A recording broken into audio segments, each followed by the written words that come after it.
पूरा अप्रैल महीना इधर उधर का भ्रमण में मेरा बीत गया और आज का ये एपिसोड शूट करने का एक एवं एकमात्र कारण है। पिछले बुधवार को मार्केट में जो कुछ हुआ उसको लेके थोड़ा डिटेल में बात करने का इच्छा हो रहा है। नमस्कार, मैं विपुल और अर्थशास्त्र में आप सबका स्वागत है। अगर आप लोगों को टेक्निकल का एनालिसिस, सॉफ्टवेयर, डेटा संबंधित किसी भी जानकारी का आवश्यकता है तो आप स्क्रीन में दिए हुए इस नंबर पे हम लोगों के साथ संपर्क कर सकते हो। हम लोगों का 20 साल का अनुभवों का फायदा उठाइए।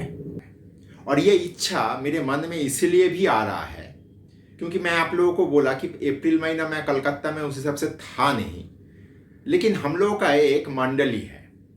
वो कलकत्ता स्टॉक एक्सचेंज के सामने एक मंडली है जहाँ पे हम लोग करीब 20-25 दोस्त हैं जो बरसों से वहाँ पे हम लोग अड्डाबाजी करते हैं मार्केट आवर के बाद।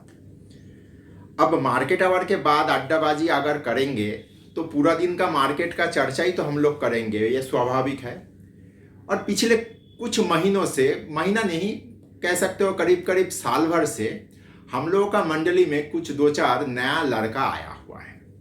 ये लोग नया है हम लोगों का मंडली में भी और मार्केट में भी वे लोग नया है, क्योंकि कोरोना के चक्कर में ये लोग नए नए आए हैं मार्केट में। मार्केट का अभिज्ञता या एक्सपीरियंस कहे तो कुछ खास तो है नहीं, 2-2.5 साल का ही एक्सपीरियंस है, लेकिन ज्ञान इन लोग समझते हैं कि इन लोगों के पास ज्ञान हम ये 25 दोस्तों का समष्टिगत ज्ञान से ज़्यादा है, तो स्वाभाविक है। तो बुधवार जो मार्केट में जो कुछ हुआ उस चीज़ होने के बाद हम लोग जब मंडली में एक सब जगह सब दोस्त एक जगह हुए तो यही सब मार्केट का चर्चा हो रहा था।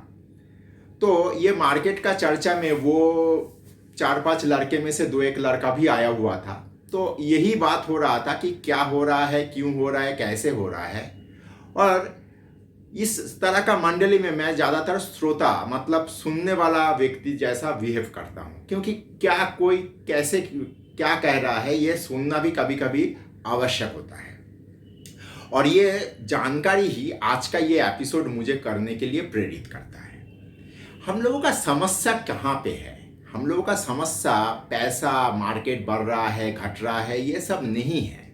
हम लोगों का मेन समस्या ये है कि हम लोगों के पास पेशेंस का कमी है। पेशेंस एक ऐसा संपद है, कोई भी ट्रेडर या इन्वेस्टर के पास अगर आ जाए तो उसके पास पैसा कम हो ज़्यादा हो ये मायने नहीं रखता है। ऐसा मेरा ये 26-27 साल का एक्सपीरियंस कहता है। अब पेशेंस कैसे आए, कहाँ से मिले और पेशेंस है तो है क्या चीज़? देखिए, पीटर लिंच का एक मशहूर कोटेशन है। वो कोटेशन में पीटर लिंच कह रहे हैं कि patience is more important rather than money. अब पीटर लिंच दुनिया में इतना सफल एक इन्वेस्टर है, वो अगर पैसे से धैर्य को, पेशेंस को अगर ज़्यादा तवज्जो दे रहा है तो पेशेंस में ज़रूर कुछ बात होगा। अब सवाल आता है कि ये पेशेंस एक बहुत, मेरे हिसाब से ये पेशेंस एक वर्चुअल चीज़ है और बहुत रिलेटिव चीज़ है। कैसे? थोड़ा समझने का कोशिश करते हैं। आप लोग आंख बंद करके अपना स्कूली जीवन में वापस जाइए। हम लोग जब बोर्ड का 10वीं कक्षा का एग्ज़ाम दिए थे, वो एग्ज़ाम हफ्ता 10 दिन का होता था, क्योंकि सब्जेक्ट तो कम होता था और एक के बाद एक एग्ज़ाम हो जाता था। वो एग्ज़ाम जितना ख़त्म के तरफ जाता था, मतलब और 2 एग्ज़ाम बाकी है, हम लोगों का पेशेंस और नहीं रख पाते थे कि कब ख़त्म हो, कब हम लोगों को छुट्टी मिले। अब उसके 2 साल बाद जब हम लोग 12वीं कक्षा का एग्ज़ाम के लिए तैयार हुए, अब 12वीं कक्षा का एग्ज़ाम वो 7-10 दिन में ख़त्म नहीं होता था। वो एग्ज़ाम करीब करीब 15-20 दिन का कार्यक्रम चलता था, क्योंकि स्वाभाविक है, साइंस का स्ट्रीम है, आर्ट्स कॉमर्स सबका शेड्यूल पड़ता था अलग अलग। तो 2 एग्ज़ाम के बीच हम लोगों का छुट्टी मिल जाता था 2-3 दिन। तब हम लोगों का पेशेंस 20 दिन के लिए मेंटली रेडी हो जाता था। जब 10वीं कक्षा का 7-8 दिन का, 10 दिन का पेशेंस हम लोग रख नहीं पाते थे, लेकिन उस वक्त हम लोगों का 20 दिन का पेशेंस अपना मनोविज्ञान तैयार कर लेता था। अब हम लोग जब ग्रेजुएशन में गए, ग्रेजुएशन में अलग अलग कॉम्बिनेशन का सब्जेक्ट लेके बच्चे लोग पढ़ते हैं। हम लोग भी जब इंजीनियरिंग में अलग अलग कॉम्बिनेशन में हम लोगों का पढ़ाई होता था। एक इलेक्ट्रॉनिक्स का एग्ज़ाम हुआ, उसके बाद 5-7 दिन कोई एग्ज़ाम ही नहीं है, फिर आया फ्लूइड मैकेनिक्स, इस तरह का एग्जाम होता था। तो वो करीब करीब महीना भर का कार्यक्रम चलता था, उससे भी ज़्यादा होता था। तब हम लोगों का मनोविज्ञान महीना भर के लिए रेडी हो जाता था। अर्थात पेशेंस एक ऐसा चीज है, आप जैसे उसको तैयार करोगे वो उस तरह से तैयार हो जाएगा। जैसे जल को हम लोग किसी पात्र में रखेंगे तो जल उसी पात्र का आकार ले लेता है। मनोविज्ञान में पेशेंस का भी उस तरह का भूमिका रहता है। हम लोग जब 3 घंटे का हवाई सफर करते हैं तो आखिरी 1 घंटा हम लोगों का मन में ऐसा चलता है, कब पहुंचेंगे कब पहुंचेंगे कब पहुंचेंगे। अब यही हवाई सफर अगर 10 घंटे का हो तो मनोविज्ञान उस तरह से 8 घंटे के बाद जाके रिएक्ट करना स्टार्ट करता है। तो ये स्वाभाविक है। हम लोग अगर मार्केट में अपना पेशेंस को सही तरीके से ट्रेन कर पाए तो हम लोग को काफ़ी बेनिफिट होगा अपना ट्रेडिंग या इन्वेस्टमेंट डिसीजन में पहुंचने के लिए। देखिए, बाजार में हर कोई अलग अलग गैर जरूरी विषय में बात करता रहता है। ट्रेडिंग स्ट्रैटेजी हो, ट्रेडिंग सिस्टम हो, तरह तरह का विषय में घंटों हम लोग चर्चा भी कर लेते हैं। लेकिन मेरे हिसाब से ये सब सेकेंडरी इशू है। मूल प्रथम या एकदम प्रथम में जो विषय को लेकर हम लोगों को बात करना चाहिए वो है पेशेंस। कैसे अपना पेशेंस लेवल हम लोग बढ़ा पाए, क्या उसके ऊपर काम करना होगा, मेडिटेशन कितना जरूरी होता है, या मेडिटेशन छोड़ के दूसरा कोई माध्यम है क्या। यहाँ पे एक उदाहरण देना चाहूँगा। मेरा एक चचेरा भाई है, फैमिली में सबसे छोटा भाई है, मुझसे 1 साल का छोटा है, वही लास्ट फैमिली का बच्चा है। वो मार्केट में एक्टिवली नहीं है, इन्वेस्टर के तौर पे वो दूसरा कारोबार में बिजी रहता है। लेकिन उसका एक बहुत सुंदर एक स्वभाव है, वो फिशिंग व्हील से मछली पकड़ने का उसका एक हॉबी है। हॉबी नहीं, एक नशा कह सकते हो। शनि और रविवार वो अपना यही चीज में अपना पूरा दिन बिता देता है। और उसके लेके उसका जो प्रिपरेशन रहता है, मछली का चारा कैसे बनाए, मछली का चारा बनाने के बाद तालाब में जाके वो फिशिंग रॉड डाल के वो जो पेशेंसफुली बैठना, ये सारा चीज उसको एक अद्भुत लेवल में पहुंचा दिया। हालांकि ये लड़का मेरा एडवाइस में ही काम करता है, लेकिन जो शेयर मैं उसको दिलाया था और मैं भी लिया था, आज वो सारा शेयर में से ज़्यादातर शेयर मेरे पास है नहीं, मैं कब का बेच चुका हूँ, लेकिन आज भी उसके पास है। जैसे डीमार्ट, जैसे टाटा इलेक्सी अभी भी लेके बैठा हुआ है।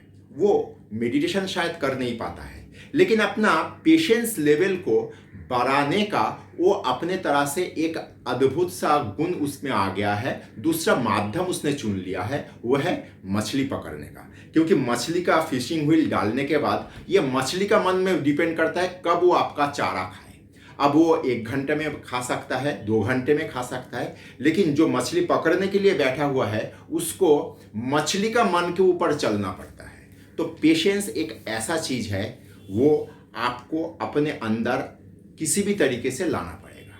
इतना सारा बात मैं क्यों कर रहा हूँ? बुधवार सुबह से मैं घर में था, दोपहर के बाद मैं निकला और अपना मंडली में जाके थोड़ा अड्डाबाजी किया, क्योंकि तबीयत कुछ ठीक नहीं का होने के कारण से मैं ऑफिस आया नहीं।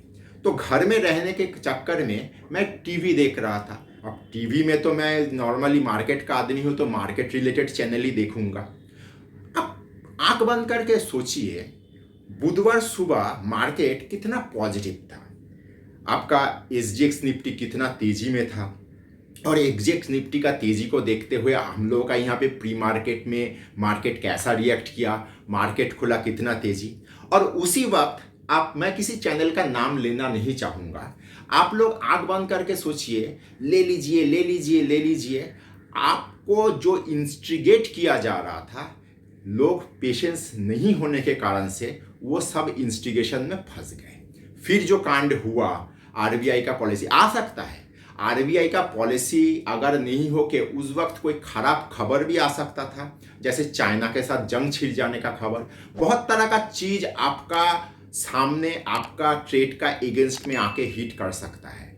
सबसे पहला चीज, मैं कोई कह रहा है ले लीजिए, मैं क्यों लूं, उसके पीछे वैलिड कारण रहेगा। अच्छा, वो कह रहा है, थोड़ा देख के लेते हैं।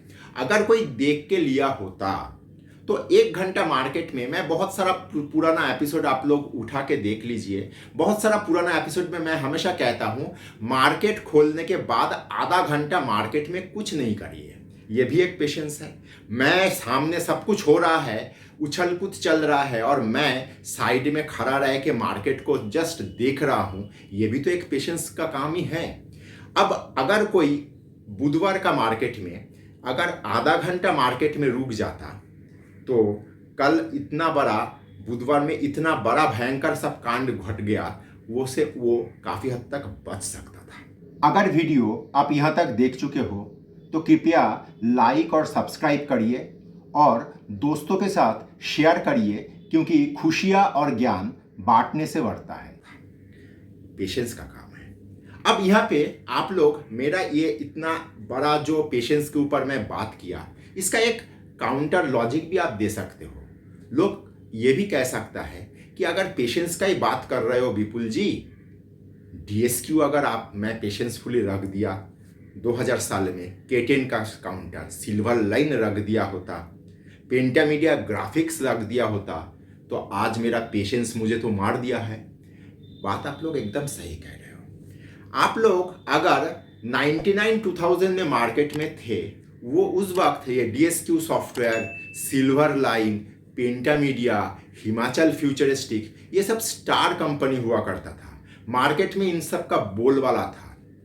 लेकिन ये बात भी आप लोगों को भूलना नहीं चाहिए, अगर इस तरह का काउंटर जो उस वक्त हम लोग पकोड़े के तरह लेते थे, बेचते थे, ये अगर कोई व्यक्ति अपना होल्डिंग में रख के पाल पोस रहा है तो वो उससे बड़ा मार्केट के लिए अनफिट व्यक्ति कोई हो नहीं सकता। क्योंकि हम लोग क्या जानते नहीं थे कि ये चारों जो शेयर का नाम मैंने लिया, इसका किसी का भी फंडामेंटल दुरुस्त नहीं था, हम लोग सब जानते थे। लेकिन हम लोग ये भी जानते थे ऑपरेटर ड्रिवन काउंटर है, जब चलता है खींच के चलता है, जब गिरता है खींच के गिरता है।